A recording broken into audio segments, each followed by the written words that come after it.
Globus Podcast. За сайн бацгаана уу? Манай Globus podcast-ыг сонсдог эрхэм сонсогчдод энэ орой мэндийг хүргэе. За манай энэ удаагийн дугаарт маш сонирхолтой бас хүндтэй нэгэн зочныг урьсан байж байгаа. Энэ зочин маань Монголын залуучуудын холбооны бүгд найрамдах гэрман онцлог салбар зөвлөлийн тэргүүн ам болтын мөг шатраа оролцож байна. За сайн уу шатраа? За сайн байна уу? Та бидний өдрийн мэндийг хүргэе. Энэ Globus podcast-ында ингээд хүндэтгэлтэйгээр ингэж урьж оруулсанд туйлын их баяртай байна. Тэгээ шинээр гарч иж байгаа подкаст тэгээ танаа дугааруудыг бас аль болох алгасахгүй сонсдог. Өнөөдөр бас ингэж зочноор ороод сууж байгаа бас маш их баяртай байна. Тухтай сайхан тэгээ чөлөөтэй хөрөлцгөө. Шатраа маань одоо нэлээд залуу учраас би шатраа гэж товчлоод дуудчихлаа зөв үү? Зөв болно л да. Угсаа наадаг. За шатраа чи манай сонсогчдод маань их сайхан өөрийгөө танилцуулчих уу? Германд ирээд хэдэн жил болж байна? Германд ямар ч хэсэн сургууль төгссөн гэж одоо юм уншлаа. Энэ талаараа нэг дэлгэрэнгүй ярьчих уу? За гам болт мөгчтөр гэдэг Дундгой аймгийн Үлзийцэн төрсөн. Дорнов аймгийн Далан жаргалан суманд өссөн. Говьсөнбөр аймгийн Сүмбэр суманд 10 жилээ төгссөн. Тэгээ ер нь бол юм говийн хүүхэд. Тэгээ ер нь бол манай аав ээж хөдөөний малчин. Ээж маань бол сумандаа эмч байдаг.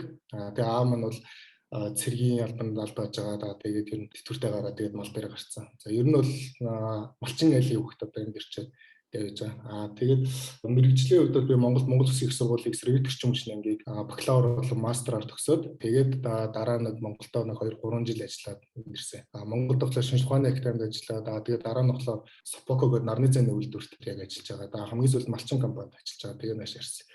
Одоохонд бол би бол яг Германд бол яг нэг үндсэн мэрэгчлэр бол төгсөөг байна. Одоо яг төгсөх одоо хамгийн сүүлийнхээ шалгалтыг одоо 2-7 хоногийн дараа өгөх гээд ингээд тэгээ сууж байгаа.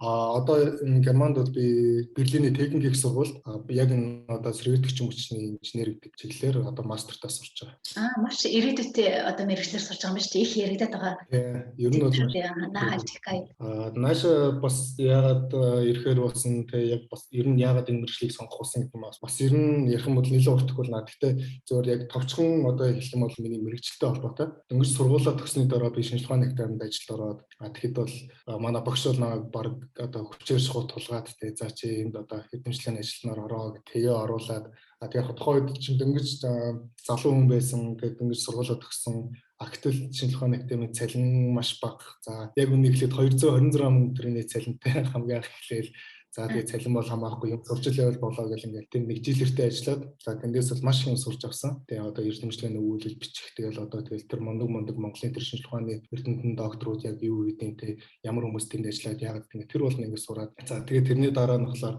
ажлаа солиод тэр хувийн компанид ороод тэр нарны зэний үйлдвэрт ороод за тэнд ажиллаж байхдаа бас яг шинэ үйлдвэр яг хамгийн анхнаас нь эхлээд ингээ босголцоод ингээ явсан учраас надад бол тэг маш гой санагдчихсан л да. Яг тэгэхээр хүмүүд тгээс нь эхлэх гэдэг бол үгээс хамгийн гоё гэдэгтэй. Ерөөс яг ажилд орсон эхний өдөр яг үйлдвэрлэлийн тоног төхөөрөмжөд бүгдээрээ хайрцагтайгаа модон сувтаг орж ирэл би хамгийн анхных нь хайрцагын задлаад хамгийн сүүлийн нарны зэв үйлдвэрлэх болох хүртэл ингээ бүх процессыг ингээ бүгднгийн анхнаас нь тэгээд Монголд одоо тэг хоёр дахь нарны зэв үйлдвэрийг ингээ бас өөрийн гараар хийсэндээс их баяртай дээ. За гэтэл тухайн үед ингээд харахад бол Монголын зах зээл маань арай жижигхэн. Тэгээд дээрэс нь манай мэрэгжлийн салбарыг тэ сэргийлэгч мөчтэй салбарыг хүмүүс ойлгох бол арай болоогүй. Тэгээд дээрэс нь яг мэрэгжлийн боловсруогч маань бас тийм актер хангалттай биш санагдчихсан байхгүй. Тэгэхээр би тэгээ боцсон. За би ер нь одоо энэ салбарын хөгжилд одоо өөрийнхөө хувь нэмрээ оруулахын тулд ер нь би одоо яг Монголын ирээдүйн өөрийгөө зориулахын тулд яах ёстой юм бэ? Тэгээ бодлохоор за ямар ч гэсэн ингээд нэг газар ингээд ажиллаад ингээд байгаад их юм бол тэгвэл ингээд байгалийн ажиллаулаа тийм ээ цалингаа бол ингээд яваад иж болно. Тэгвэл би үүнээс их юм хийхин тулд яах ёстой юм бэ? Тэгээ бодлохоор яаж өөрөө хөгжих ёстой бол таарсан хамгийн боломжийн. Тэгээд тухайд ингээд харж байхад бол Герман, Япон хоёр тийм одоо бол яг сургалтын чиглэл тэгээд одоо явуулж байгаа техник технологиуд нь ер нь маш тийм өндөр ер нь бол дэлхийн хэмжээнд бол нэлээд өндөрт үнэлэгдэжсэн. Тийм учраас тэгээд энэ хоёроос сонгоод за ер нь Герман юу гэсэн шийд гаргасан. Тэгээд бас нэг шалтгаан маань манай эхнэр маань бас дөөрийн дуучин. Тэгээд дөөрийн дуучин Монгол Улсын Ярдын жижигчин долгорын шав тийм гарын шав нь тийм. Тэгээд бид тэр хоёулаа яв сурах учраас тэгээд сонголтоо харж байгаа. За Германд бас дөөрийн чиглэлээр сурах юм бол бас болох юм байна. За миний мэрэгжилж бас тийм болох юм байна. Тэгээд Германыг сонгоод наашаа ихээр шийдэл бичиг баримтаа хөөцөлдөж эхэлсэн дээ. Тэр үйлдэл бас ер нь аюул тийм чухалтай. Яагаад тэгэхээр тухайд бол би чинь яг ингэж Монгол ажлын хажуугаар мастраа төгсөж байсан. За тэгээд Германы наашаа явна л гэсэн ойлголттой тэрнээс ч зүгээр яг ямар бичгээр нь бүрдүүлээд яг яаж наашаа явдаг тэр юм бол миний хувьд л яг хаваарахгүй. Тэгэл хүмүүсээс найз нөхдөсөө ч юм уу эсвэл ангийнхнаасаа ч юм асуулаар ингээд гайхдаг байсан. Чи тийшээ яаж явж чадах юм бэ те? Бараг нэг хойд солонгос явж байгаа юм шиг тийм үедээ Герман ч амар өндөр шалгууртай тийш чинь амар хэцүү. Тэрний оронд чи одоо бас хэдэн жилиг ярьж байна чи? Одоо бас яг 7 жилийн өмнө гэсэн. Би чи ирээд яг 7 дахь жил дээр одоо орчиж байгаа байхгүй. Хойд бол тэгжээсэй. Тэгээд би явна те. Үгүйсээ явна гэж бодсон маань те. Яаж хийж байгаа л би тийш явна. Үгүйсээ миний сурах хэвээр газар бол тэнд юм байна. Тэнд очиж сураад буцаад наашаа өрөөд ирэхэд манай монголчууд бас ингээд манай мэргэжлийг бас ойлгодог болох юм байна. Тэгээд энэ салбараас ингээд хөгжсөн байх юм байна. Би бас өндөр хөгжилтэй орондоос юм сурчаад буцаад ирэх юм болоос миний хийж чадах тийм одоо ажлын хүрээ тийм миний хийж чадах чадвараас ингээд хийж чадах одоо ажлын маань хүрээ одоо тэлэгдэх юм уу те. Өмнө нь бол одоо 7 жилийн өмнө бол би за 10 он тусалж чадхаар байсан бол тэгэх юм бол би Герман сурчаад буцаад очих юм бид бол 20 30 он одоо миний чадвар нэмэгдэж байгаа учраас ингээд хийж чадах зүйл маань нэмэгдэх юм байна да те. Тэгээ зорж байсан. Ямар ч байсан ирээд амжилттай одоо үдий зэрэгтэй сургуулаа төгсгөцөг явж байна тий. Бас дээрэс нь одоо Монголын залуучуудын холбооны салбар зөвлөлийн тэргүүн гэхээр манай монголчууд мэдээч хэрэг үлгэр дуурайл болсон сайн залуугаараа одоо чадварлаг залуугаа тавьсан байж байгаа. Тэгэхээр өнөөдрийг хүртэл одоо энэ амжилтанд хүрсэн энэ аялал нь одоо хэр хялбар байв? Ер нь бол тийм амаргүй шүү дээ. Ялангуяа ийм олон нийтийн ажлын гэдэг бол зөвөр одоо өөрийнхөө гэр бүлдээ гарах цаг зав, найз нөхдөд гарах цаг завыг одоо олон нийтийн бусны сайн сайхны төлөө зориулна гэдэг бол бас хүн болгоноос бас тийм гараад идэг шийдвэр биш. Тэгээд дээрэс нь бас дуртай хүн болгоноос хийж чадахгүй бас тийм ажиллаа. Гэхдээ миний хувьд бол яагаад энэ ажлыг хийх болсон гэхэлэр хамгийн лагн учраас би бол энэ ажлыг бол хийж байгаа биш. Тэгээ надаас мундаг залуучууд Германд өчнөө мянгараа байгаа тийм. Зүгээр би яагаад болсон бэ гэхэлэр зүгээр энд байгаа энэ олон мундаг залуучуудыг хооронд нь нэгтгээд тийм ээ зорилгыг нэг болгоод чиглүүлээд буцаагаад Монгол руугаа чиглүүлэх тийм. Энэ гадаад одоо сурч төгсөж байгаа энэ олон мундаг залуучууд яагаад гадаад үлдээд байгаа. Яагаад ингэж төгсөнгөт их орондоо буцаж очихгүй ингэж байгаа. Өөрсдийнхөө сурсан мэдсэн зүйлсээ их орондоо зориулах хүчтэй ерөнхийдөө нэг жоохон ариун нутгтүүлдэг байдалтай. За тэгээд нэг удаад ирэхлээр тэр газартаа тасаад ингээ үлцчихгээд тийм байдал аягүй их ажиглагддаг байхгүй. Тэгэхээр миний хувьд бол яг тэрийг бол би бол буруутгахгүй. Гэхдээ энэ Германд сурж байхдаа ч гэсэн тийм ээ Германд ажиллаж байгаа ч гэсэн ариун нутагт ажиллаж амьдарч байгаа ч гэсэн Монголынхын төлөө юм хийж чадах тийм залуучууд байгаа шүү дээ. Гэтэл яаж ямар аргаар хинтээ холбогдож яах аргатай тэр арга замаа олдгоо тийм биз. Тэгвэл миний зорилго бол за тэр нөгөө Монголын төлөө юм хийж байгаа тэр сэтгэлтэй тэр залуучуудыгаа ихтгэхэд зорилгыг нэг болгоод чиглүүлээд Монгол руугаа Монголд чиглэсэн одоо Монголынхаа ирээдүйн төлөө залуучуудынхаа төлөө ингээд одоо зорилгыг нь л одоо нэг чиглэл рүү явуулах. Тийм танай салбар одоо Монголын залуучуудын холбооны Германд салбар зөвлөлгээд гэсэн чинь зөвхөн Германдаа биш бас Европын орнуудад байгаа залуучуудын нийтлэл гэж ойлгож болох уу? Эсвэл зөвхөн Германаа хамарч байна уу? За ер нь бол яг байгууллагын маань нэр бол яг Германд салбар зөвлөл гэж хэлж байгаа. Гэхдээ бидний зохион байгуулалтыг зарим арга хэмжээнд бол ерөнхийдөө яг Европын холбооны улсуудад ажиллаж амьдарч сурч байгаа залуучууд гэж байгаа. Тэгэхээр тэр маань болохоор юу гэсэн үг гэхээр 16-аас 35 хүртэлх насны залуучууд маань болохоор яг энэ залуучдын одоо залуучууд гэдэг ангилд орж байгаа. Яг энэ Монголын залуучдын холбооны яг дөрвөн цаас нар бол тэгэхээр нэрний хувьд бол Германд гэхдээ зарим арга хэмжээ маань бол ер нь бол Европ даяар сурч ажиллаж байгаа монголчууд бүгддэн зориулсан тийм арга хэмжээнүүд хийв. За тэгвэл бас биднийг сонсож байгаа залуу хүн ганцаараа тэг яахаагаа мэдэхгүй Монгол руугаа одоо юм хиймээр байдаг тийм. Тэр хүмүүс одоо та бүхэнтэй холбогдоход нээлттэй гэсэн үг шүү дээ. Хүн 16-аас 35 насны одоо хин дуртай залуу хүн нэгдэж болох нь тийм үү? Эсвэл заавал одоо оюутан байх ёстой юу? Ямар нэгэн шаардлага тийм бол тийм актер өндөр шаардлага байхгүй. Зөвхөн ер нь бол гол тавьж байгаа эхний шаардлага маань бол бид нэр залуучтай холбоо гэдэгтээр яг энэ 16-аас 35 насны гэж тэр ангиллалтаа багтана. Тэгээд яг ерөнхийдөө гишүүд маань бол өөрсдийнхөө саналаар хүсэлтээ илгээгээд манай холбоонд нисэж орно. Тэгээд яг гол нь зүгээр нэг орж ирээд ингээд зүгээр ажиллаад ингээд чимээгүй ингээд суугаадах биш те. Бидний зохиож байгаа арга хэмжээнд гар бие оролцоод өөрийнхөө хэлэх гэсэн үгээ хэлээд те санаа бодлоо хэлээд саналаа хэлээд ингээд явах. Тэр нь хамгийн чухал. Тэрнээс бид нэг залуучтай холбоогод олон гишүүнтэй болоод нэг мундаг том байгууллагын нэртэй явах нь чухал биш. Гол нь бид нэр залуучуудтай чиглэсэн ажил хийх ёстой. Тэгэхээр тэр ажил тоглоод тусалж чадах залуучууд бидний игнээ нэгтгэхэд бол манай алга бол бүс нээлттэй л гэж хэлээ. Баярлалаа. Шатраа анх ингээл Германд ирэхэд бид нар хэлний одоо асуудлаас болоод эсвэл жоохон соёлын ялгаатай байдаг болохоор буруу ойлголцоод ч юм уу. Тийм байдалд хэр их орж ив, их сурах төвхтэй байдал гарч ирсэн үү? За би чинь яг нааш ирэхдээ ирэхдээ бол за баг Монголд хэл сураагүй ирсэн гэж болно. Нэг дөнгөж төгссөн болоод тэгэл яг наашаад яваад түрээдэрсэн. Тэгээд эрэхтэй болохоор нэг хувь хүнээр зөөчлүүлээд айгүй өндөр төлбөртэй зөөчлүүлж иржээсэ 2500 €-оор зөөчлөж иржээсэ. Яг тэгэхээр тухайд яаж удаг арга барилаа мэдгүй тийм байсан учраас ингээд. За тэгээд анх ирээд бол ерөөсөө огт хэл байхгүй. Байрныхаа гэрээг хийх гээл яаж ирэх юм мэдгүй. Тэгэлэр манай нутгийн ах энд надаас төрүүлээд ирсэн учраас байрныхаа гэрээг хийх гээд очихдоо шууд нөгөө өнтер нуцаар ирлээ. Оронгуудаа сайн байна уу гэж мэдлээл нөгөө ахтаа гоцоор яжсэн нөгөө нь шууд уцаа ингэ толгож өгөө. Нөгөө байхад яах ч байгаа юу гэсэн. Аюул дээрээ гэх нөгөө би чинь герман айлах бас нөгөө бүр гайхаад тэгээд яриад ингээд тайлбарлал хамгийн анх тэгж байранд орчихсон. Чи өөрөө биш. Чиний өмнөөс одоо уцаар хүн ярьж гин гэсэн үг шүү дээ. Яг нөгөө байрныхаа гэрээг хийгээд орохоос өмнө нэг ахтайгаа ярьж байгаа. За одоо би яг орох гэж шатаа ингээд шууд ярьж шиг. Тэгээд ороод мэдлээ шууд уцаа гэдэг нөгөө хүн ингээд бүр гайхаад ингээд тэгжээс хаяа. Тэгээд л яг эхний нэг 3 сар би чинь фолкс авшуулаад явсан. БМ-ээс эхлээ шууд явсан. Монгол А2 төгсөн гэж зүгээр сертификатн дээр л тийм байсан боловч яг ясам дээр бол алдаг оног суудсан нааш ирнэ гэх тийм эс учраас. Тэгээд БМ-дээ суугаад гисэн чинь юу ч ойлгохгүй ерөөсөө л нэг бүхэн чихний жугаар ингээл явчихлаа. Тэгэл эхний 3 сар бол ингээл за баг дими өнгөрсөн гэж хэлж болно. Тэгээд сүүлдээ арай гайгүй болоод орчиндоо дасаал. Тэгээд дараа нь буцаж B1-дээ суугаад 2 дахин давцаж сууж ээж тэгжээж нэг юм яг нэг анхныхаа төвшөнд ирчихсэн. Тэгэхээр зүгээр ер нь бол нэг Монголоос ирж байгаа хүмүүс бол нэг амар том алдаа байдэ. Тэрийг бол би яг өөрөө хүчрээд мэдчихэж байгаа. Тэрний үг гэхээр Монгол тэрээ одоо B1 төгссөн бол тийм ээ одоо шууд B2-д орно гэдэг юм уу те яг өөрсдөө нэг Монгол дахь тэр мэдлэгтэй тийм амар бардам ирдэг тийм. Гэтэл энд бол шал өөр. Монгол тодорхойлоод ирэх биш тийм. Хэлний курсээр ирэх гэж байгаа бол энд ирснийхээ дараа яг тэр хэлнийхээ сургууль дээр тодорхойлоод яг үнэн зөвөр яг өөртөө үнэнчээр хэлнийхээ төвшнгөө тогтоолоод яг өөрийнхөө сурах ёстой төвшөндөө сураад авах юм бол цаг хэмнэн мөнгө хэмнэн тэ тэнцвэр хэмжээ бүхнийг хэмжиж байгаа байхгүй. Тэрийг ерөөс огт мэдгүйгээс болоод ингээд нэг төвшөндөө 2 дахин суугаад ингээд цаг жалдаал мөнгө жалдаал ингээд тэгжсэн анхны бол тийм байт. За тэгээд тэрний дараа бас нэг германд ч нэг гэрээ хийгээд бол их амархан шүү дээ тийм. Ороод одоо байрны гэрээ хийлэх чинь одоо бүхэн бэлэн байж хол ингээд бусдын интернетингээр орцны гэрээ ингээд ерөөс хийхдээ аюу амархан буцаага цуцрахад маш хэцүү байдаг тийм. Тэрийг мэдгүйгээс болоод арай хямдхан байрны орох тухай чинь би чинь хэлний курсээр ирсэн их манай их нар ч бас тэгээд ирсэн.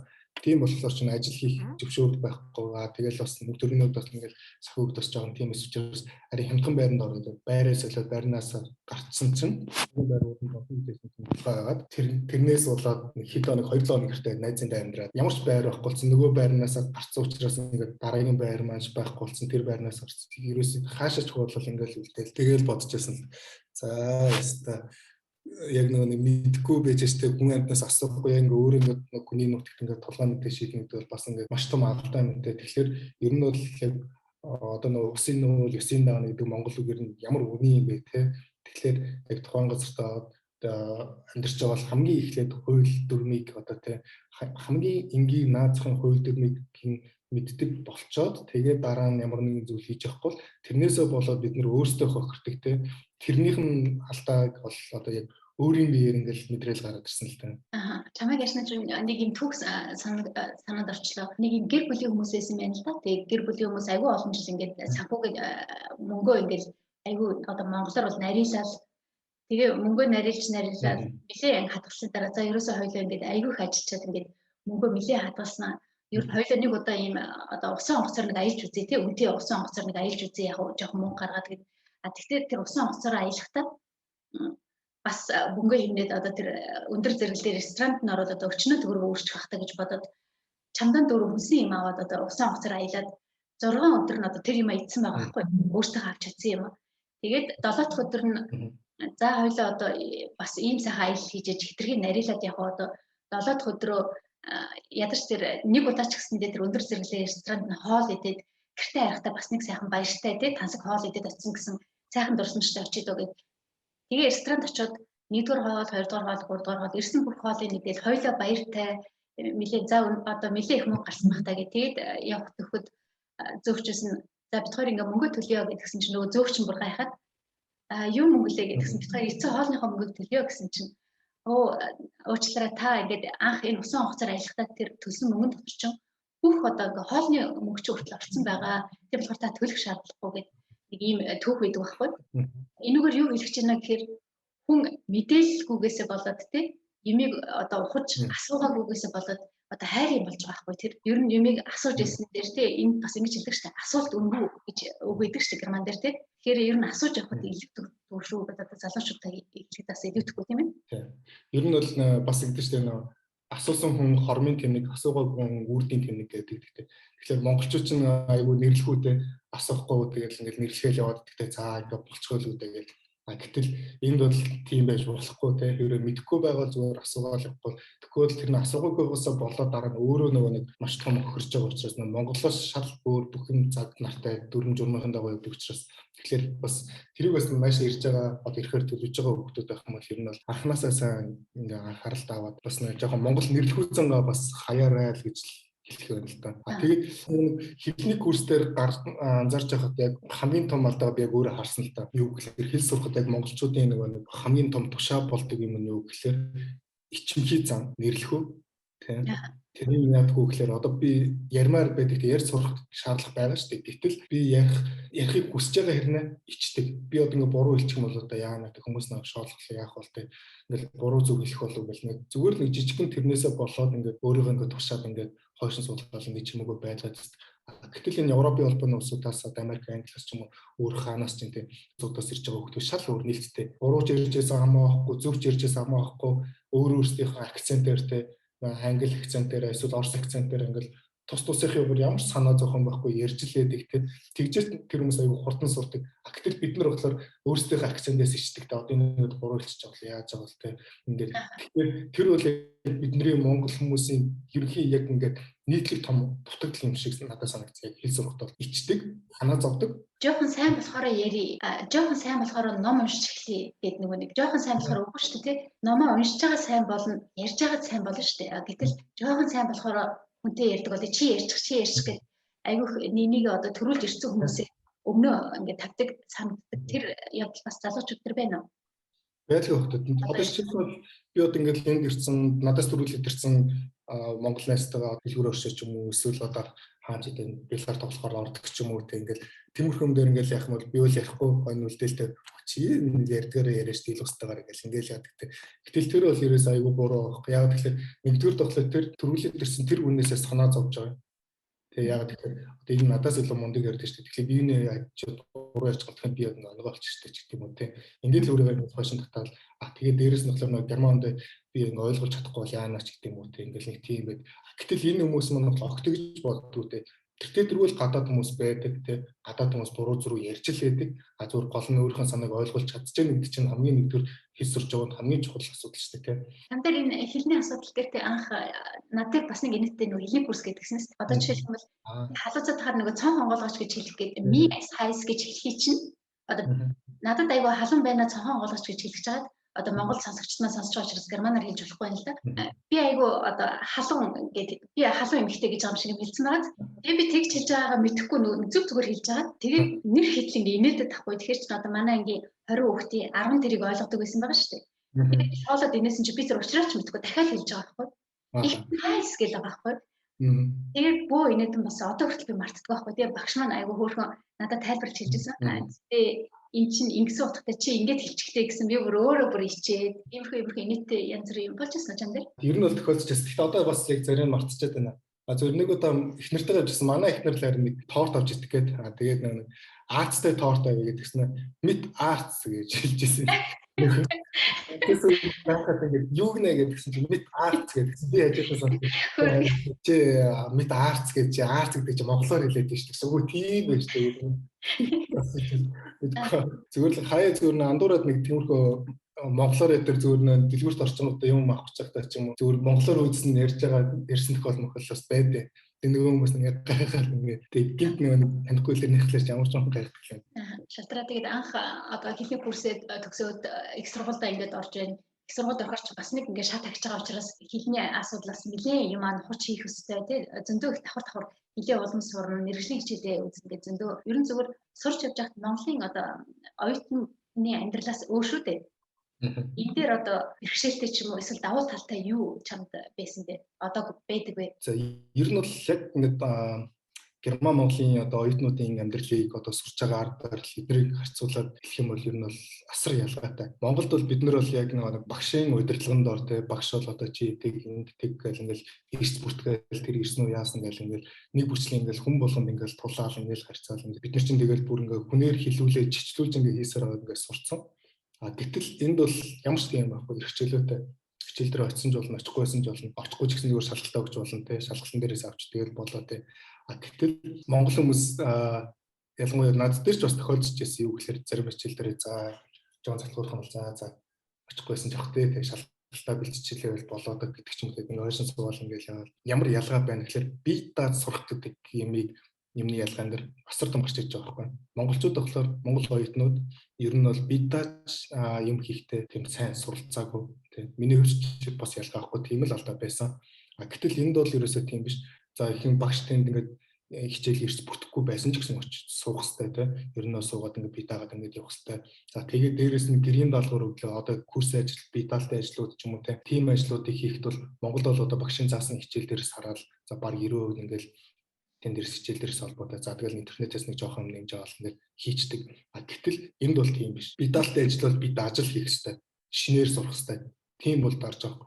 Одоо хичээл дээр үтсэн одоо хичээлийн лекцнээс бол за нэг 10% нь л ашиглуулах те.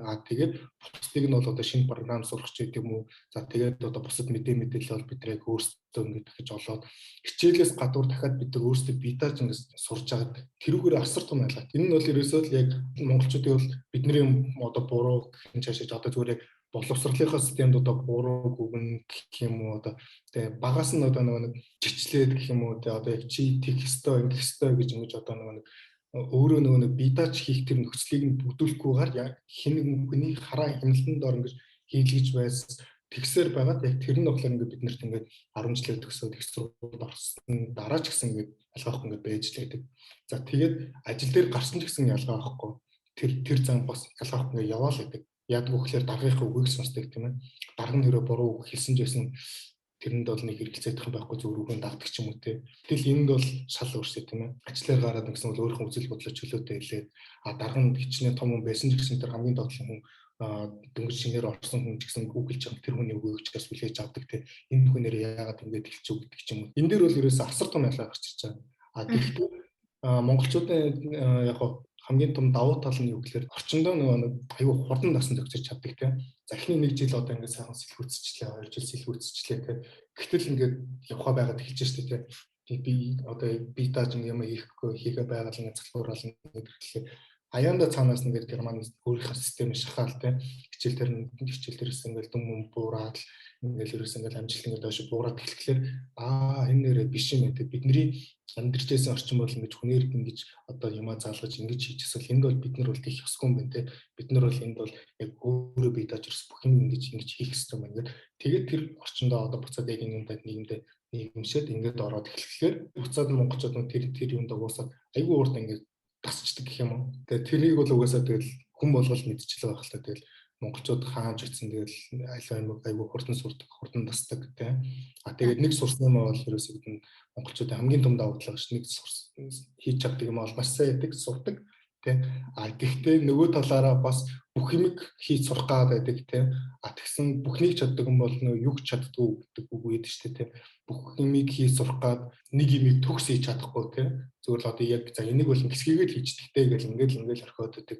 Гэтэл германд бол тийм биш. Нэг юм бол ерөөсөө энэ юм бол энэ хүн яг ингэж л хийх хэрэгтэй гэсэн бол яг тэрийг яг төгс хийдэг тийм. Энэ дээр бол яг монголчуудын нэг германчуудаас сурах хэрэгтэй хамгийн том зүйл бол энэ юм л гэж бодож байна. Ямар нэг монголчууд яг германчууд шиг төгс хийгээ сурчих юм бол тэгэх юм бол монголчууд германчуудаас илүү сайн хийж чадна.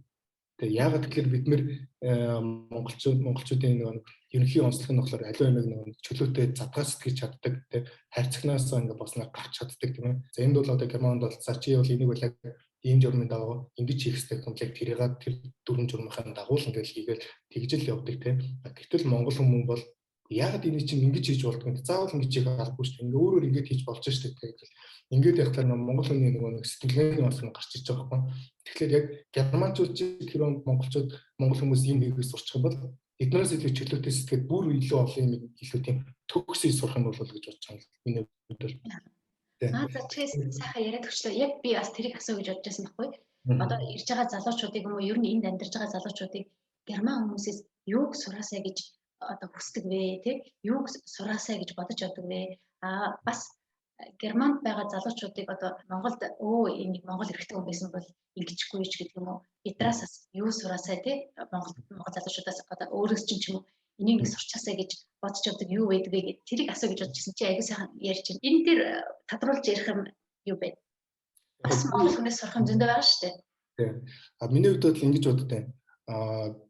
Германчуудаас бол сурах юм бол биднэрт бол маш их байна. Гэхдээ яг Монгол хүний онцлог таарсан гэх юм бол одоо яг герман хүний зан чанар одоо яг герман хүмүүс зан чанар одоо соёл юу гэхээс илүү яг эдний нөгөө хийж байгаа арга барил те энийг нь хэрэг монгол хүмүүс ингээд сурчих юм бол гэх юм бол яг монголчуудад хамгийн тохирох одоо тийм одоо нэг герман зан чанар гэх юм уу.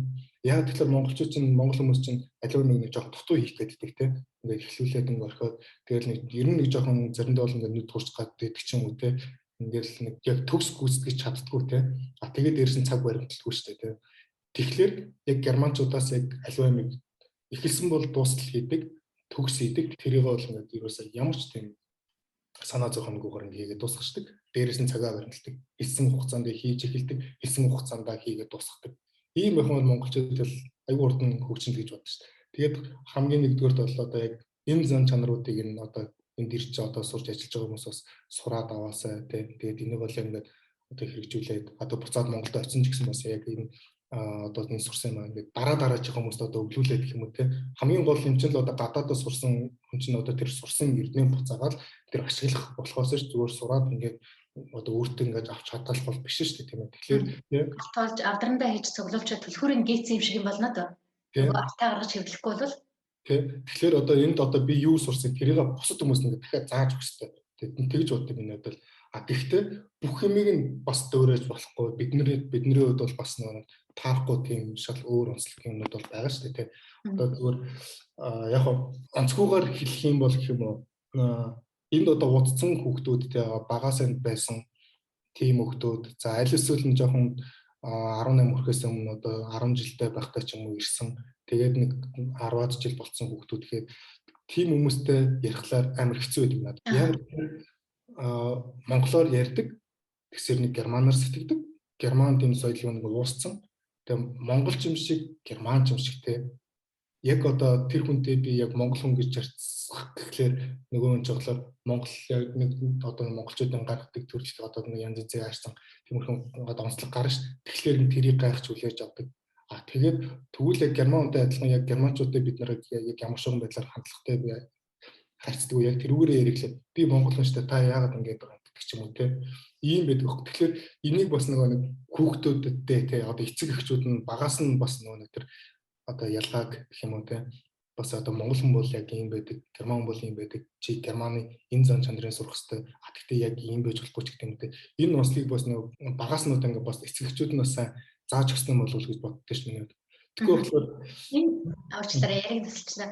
Энэ маш эмзэг сэдв гэж би бодож байна. Яг тэгэхээр маш олон хүмүүс одоо манай энэ нэг их гадаадыг гардаг урсгалч одоо бараг 30 жилийн өмнөөс ихж урсгалч гарсан шүү дээ. Гадагшаал яваад байгаа. Гадаад ирсэн залуу хүн ч одоо 20-т ирсэн хүн ч 25 6-тай боллоо гэр бүл үүсгэмээр байдаг тийм ээ. Гэр бүлтэй боллоо. Гэр бүлийнхэн хүн зарим нь эндээс гэр бүлийн үнэтэй болж байна. Эсвэл эндээс хөрөн болж байна ч юм уу. Тэгэхээр зарим хүмүүст бол нэлээд эмзэг сэдв байж магадгүй. Яа тэгэхээр зарим ээж нар аав нар одоо хүүхдээ монгол хэл сураасаа гэд хоёр монгол хүний хүүхдүүд хүртэлтэй монголоор одоо ярьж чадах нь хэцүү өнтер бас байдаг шүү дээ. Би аюулсаа ойлгож байна. Энэ яа тэгэхээр угаасаа ярих хэрэгтэй сэдв баггүй. Одоо ингэ зарим хүмүүс чаддаг шүү дээ. Хүүхд нь одоо германаар яриад би нэг жишээ яриа уучлаарай. Манайд одоо нэг ингээ хоёр монгол залуу ирээд ингэж ярьж байсан. Берлинд ингээд нэг айлд орсон чинь охин өстэй нэр германаар яриадах юм би бүр алгадаад авчмаар санагдсан гэж хэлсэн. Тэгээ яг тэр хүн жоохон хөдөлгөг тэгж хэлж байгаа юм бол миний хүүхдээсэн бол би алгадаад авчмаар байсан гэж хэлж байсан. Гэхдээ цаад учрын тэр залуу хөрхий мэдхгүй те нөгөө одоо аав германч ямар ч би мэдхгүй байна. Тэр хүүхдийн буруу биш ээж аав буруу байхгүй. Тийм. Яг зөв. Тэгэхээр хүүхдийг алдах биш ээж аав нь хэлэх хэрэгтэй байх л та. Тийм. Би бас яг саяны таны хэлснийг яг хэлчихсэн. Яг тэгэхээр энд бол ерөөсө хүүхд огт буруу байхгүй. Тийм болгож хүмүүжүүлсэн ээж аав нь өөрсдийнх нь буруу байхгүй. Ажил гээл явцдаг те тэгэл орой орж ирэл хоол идчихэл хүүхдтэйгээ ярихгүй.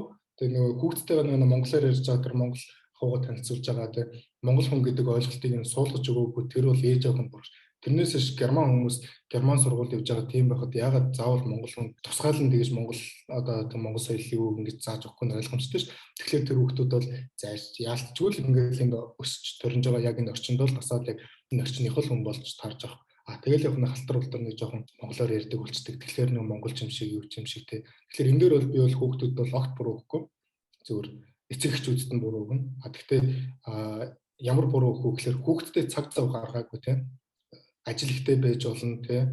Зав багтай байж болно. Гэхдээ доорож ядаад тэр хүүхдүүдтэй хэлнээс гадна Монгол улсын яг монгол хүмүүсийн онцлог юу вэ? Монгол яг ёс заншил юу вэ? Бид нэр ер нь ямар хүнийг монгол хүн гэж хэлдэг тийм ээ. Яг ерөөсөө яг энэ ойлголтыг нь хүн суулгаж өгөхгүй зүгээр чи монгол учраас монголоор ярих хэрэгтэй гэл ингээд тэгэх юм бол хинч тэрийг сонирхгүй шүү дээ тийм ээ. Тэгэхээр ерөөсөө монгол хүн гэдэг чинь ийм түүхтэй, ийм ахуй амьдралтай, ийм соёлтой, ийм улс байд юм аа тийм. Чиний өвөө юм бол ийм байд ингээд бүх ингээд одоо аливаа чинь багаас нэг суураас нэг хэлэх ингэж яваал тийм. Эцэг эхчүүд нь өөрсдөө ингээд илүү сонирхолтойгоор ингээд одоо хүүхдэд одоо түүхэн багш ч юм уу монгол хэлний монгол соёлын багш болж тэгжээр тэр хүүхдүүд ингээд монголхоо хуу сонирхож эхэлнэ үхээс тэгэхгүй болохоор чинь ингээд дэвтэргүй орчинд ингээд байгаад бүх юм бэлэн ингээд сайхан байгаад тах чинь ямар ч тийм ингээд зүгээр ээж аавын үнцэнгүй тэр үгийг бол хүлээж авахгүй шүү дээ тийм ээ зүгээр ядраад өгүүлжэнтэй одоо монголоор яриад дуун одоо орой оолуулж ингээд заавал монголоор ярих хэрэгтэй гэж ингээд зөв хүчээр ингээд нэг хэдүү хэлдэг болсон ингээд тийм юм аягүй ажиглалттай байдаг байхгүй. Харин зарим нөгөө нэг эцэг эхчүүд бол яарч нөгөө хүүхдтэй ингээд аягүй тэ монголчуу ингээд өсгөөл ингээд герман нөхөртэй ч юм уу герман эхнэртэй ч юм уу тийм хүмүүсэл гэж чинь аягүй тэ монголд дэлгэжүү тийм хүмүүс байдаг шүү дээ. Герман нөхөртэй байж тэгсээр хүүхэд нь энгийн монгол хүүхдээс илүү монгол ярьж чанаш л үздэг те. Тийм хүмүүс байдаг. Тэр хүмүүсийг хараад би бол харин аягүй баярлдаг. Хэдийгээр хүний нутагт байгаа ч гэсэн хэдийгээр хүний нутагт ингээд ажиллаж амьдарч байгаа ч гэсэн тэр хүүхэд нь хэдийгээр ингээд одоо монгол герман цус солилцсон гэдэг германы иргэншилтэй байж болох ч гэсэн те чиний үнс өгсөө бол юм шүү чи бол юм шүү ийм юм гарал үүсэлт ийм юм шүү те чи бол одоо ийм хүмүүсээ одоо үнс шүү гэдэг одоо ингээд тайлбарлаад ингээд өгсөн. Тэнгүүд нөгөө хүүхдээ чинь ингээд тэр өөрийнхөө нөгөө гаруулаа мэдээд ёс заншлаа мэдээд ингээд тэгэхээр чинь энэ тийм амьдралаас шал өөр амьдрал шал өөр одоо нийгмийн орчин тэгэхээр чинь тэр ингээд бүгдийг ингээд сонсоод хараад ингээд судлаад ингээд чиглэлэр чинь сонирхол төрөөд тэгээ сонирхолтой санагдаад тэгэхээр судалж эхэлж байгаа. Ямар нэгэнд одоо сонирхлыг нь татахгүй байж одоо сургана гэдэг бол тэр бол ингээд аим бодлоо зөвөр нь ёроолгүй хүн тийм хийж чаддаг л адилхан шүү дээ. Германы ерөнхийлөгч байсан одоо Йоханнес Гау гэдэг би 98 онд иржсэн. Тэгээ 99 онд одоо ерөнхийлөгч болж байсан одоо хүн ингэж хэлсэн байдаг. Эх орноо хайрладаг хүнийг эх оронч хөнгөн бусдын эх орныг дорд үздэг хүнийг үнсрэх үзэлтэн гинэ гэж хэлсэн нэг үг байдаг. Хоёлоо одоо монгол хүмүүсээ Монголд байгаа монгол хүмүүсийг эх оронч хүмүүс үнсрэг үзэлтэй хүмүүс гээд хоёр хуваая л да. Тэгээ тэр хоёр хуваасан хүмүүсээ хоёлоо жин дээр тавиад үзье килограмм болгоод. Тэгэхээр чиний бодлоор монгол хүмүүс хэр эх оронч хүмүүс бол хэр үнсрэг үзэлтэй хүмүүс бол энэ хоёрын одоо аль жин илүү доошоо татах бол энэ дэр чи ямар үзэл бодолтой явдаг вэ? Үнсрэг хүмүүс нь доошоо тол дарна гэж бодчих би бол. Тол дарна гэж бодож байна уу? Яа тэгэхээр эх оронч гэхлээр монголчууд зөвөр монгол гэж цээжэд хэлдэг гэдэг. Тэгээ зүгээр би монгол хүн гэж ингээ орлоод ашиглах штэ. Тэр чинь тентэн одоо яг эх оронч хүн гэдэг бол те. Миний хувьд штэ те. Би яг энийг яг юу гэж боддог гэхээр зүгээр тэ хоосон гэж ашиглах штэ. Зүгээр л хинт ч хэлэхгүй хэлгүй дугуй хүн байсан ч гэсэн эх оронч үзэл гаргаж бол тэрний юу гэхээр эх орны хөтлөл юм гэхтэй те. Хэн нэгний төлөө. Зүгээр л өөрийнхөө хэмжээнд те одоо жижиг үйлдвэрлэлийн явуулаач юм уу те зүгээр өөрийнх нь чадах юм аа хийх ёстой. Тэрнээсээ зүгээр ингээл худлаа ингээл хэцдуудыг үзэн ядчаан арабуудыг тэгж яан ингэж яан ингээл те бид нар бол ингээл Чингисийн үрсад ийм тийм ингээл тэгж ойрлолоо гэд монголчууд тийм мундаг хүмүүс болчихгүй штэ. Зүгээр л харин эх орныхоо төлөө өөрийнх нь чадах юм аа хийх ёстой. Тэ юу ч ядчаан те заавал бүхнийг чадах албагүй те бүхэн инженер болох албагүй заавал инженерийн тийм мундаг юм хийх албагүй бүхэн юмч болж чадахгүй те ахтэй тэр хүн юу хийж чадчихсан тэрүүгээр л эх орондоо хувь нэмээ оруулах хэрэгтэй. Тэгээ тэрний зүгээр нэ хоосон амлал ингээл яриад ингээд тэр бол тийм биш. Гэтэл одоо бол ингээд та бол анзаарчлаа шүү дээ. Сүүлүүд бол зүгээр л хоосон эх орончид гараад ирсэн шүү дээ. Зүгээр л ингээл хашгирч яадаг хүмүүс зүгээр айлал ингээл байж гэтэл хийсэн юм байхгүй те. Зүгээр л ярьдаг.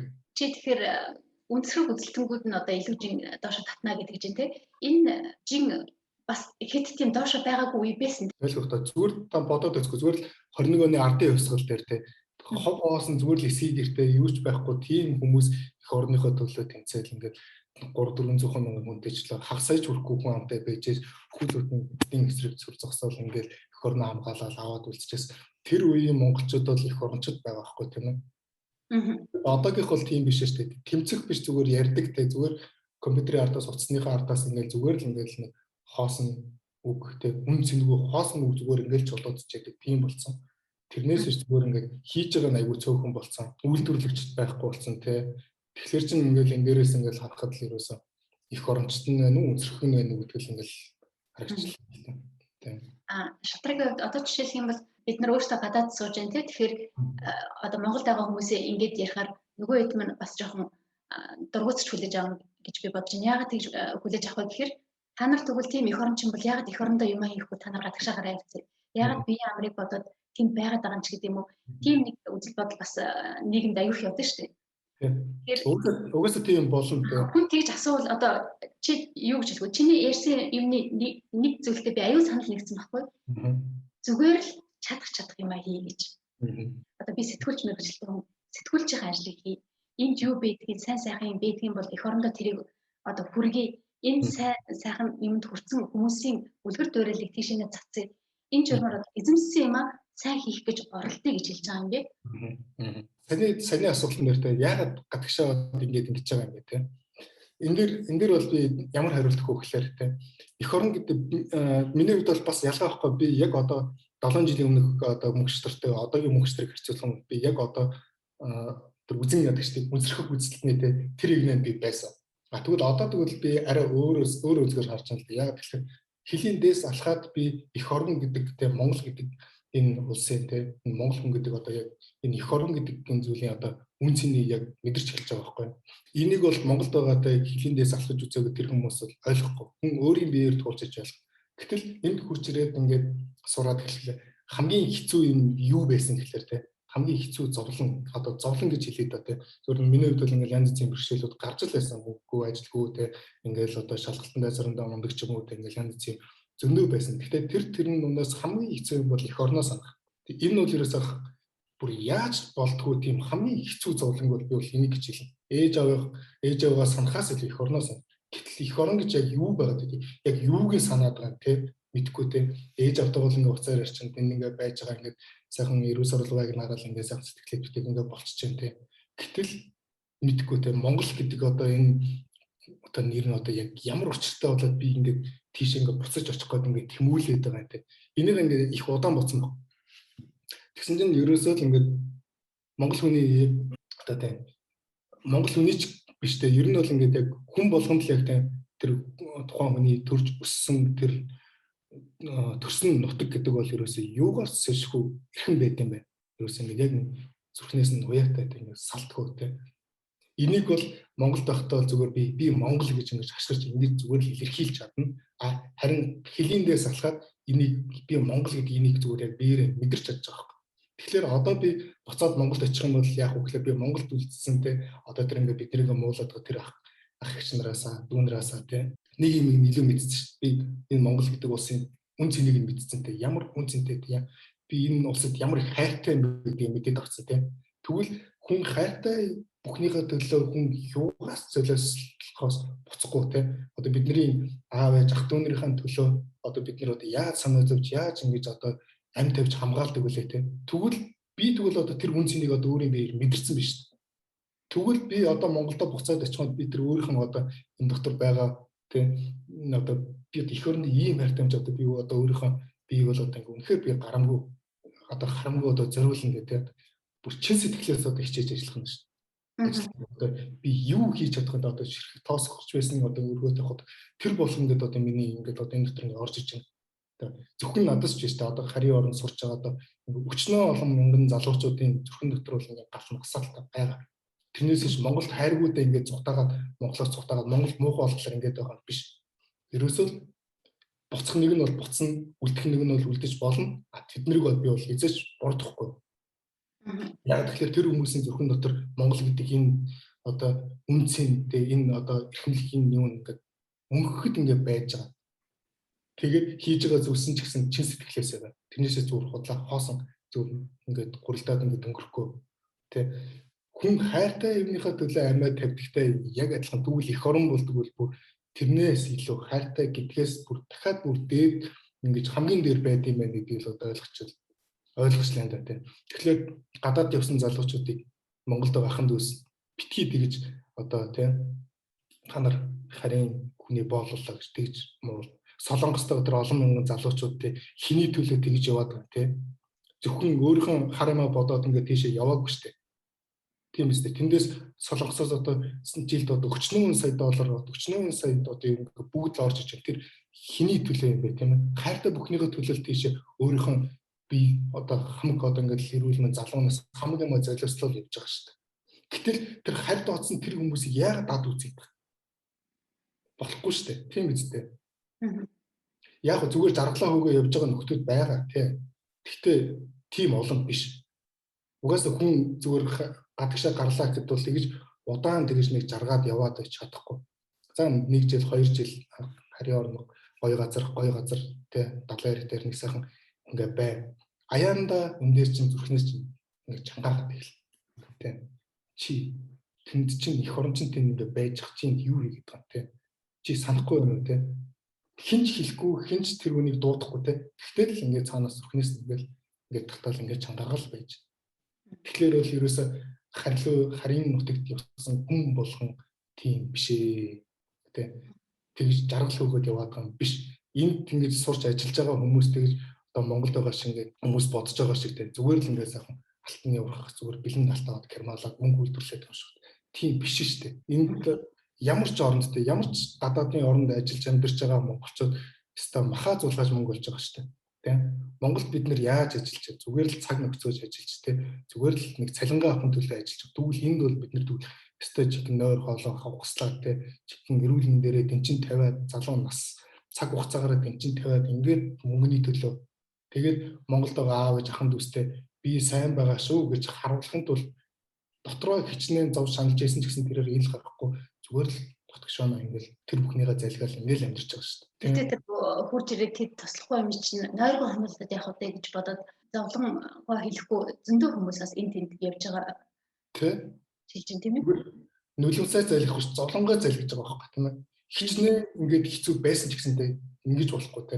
Хэрвээ би гадаадд байгаа байж ээж авдаа ингээд одоо ингэчлээ тэгчлээ гэдэг одоо өөрхөн болохгүй байгаа нь хэлэх юм бол тэгэх юм бол энд байгаа надаас илүү Монголд байгаа аав ээж ах дүүнер маань илүү санаа зовно те.